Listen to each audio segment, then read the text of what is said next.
Yung ospital ng Maynila, naging puntahan ng taong bayan. Lalo na nung unang termino natin, nagulat sila na akala nila private hospital, yung ospital ng Maynila. That's why we continue to maintain yung pagbalik natin.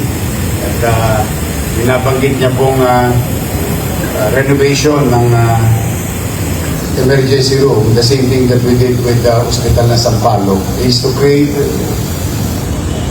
I don't know what word I can use, viable or maaliwalas na working space for our medical frontliners and to our patients.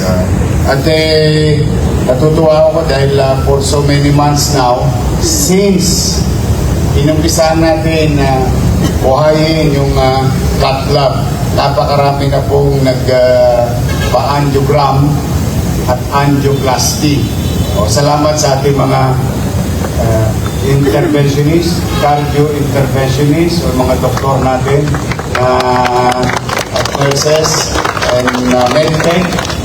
Dahil napakaraming makina po nun sa loob ng isang operating room na ginagamit ng ating mga medical technician. I'm happy that itong uri ng life-saving procedure, kahit mayaman po, nahihirapan bayaran. Because this will cost you about easily $1 million, sometimes 1.2 million, sometimes 1.5 million.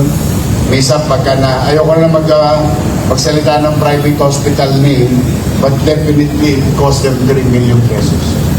Pero sa Manila, with all the charges, ang grand total, 0. Walang binabayaran. Yan po yung very particular na tagubilin ko sa lahat ng hospital natin. Yes, may kwenta, just for purposes ma-realize ng isang patients or family of patients how much it costs, the procedure, but at the end of the day, it is paid for by the taxpayers of the city of Manila. Ayun po, kagalingan ninyo. Tuloy-tuloy nyo lamang. And this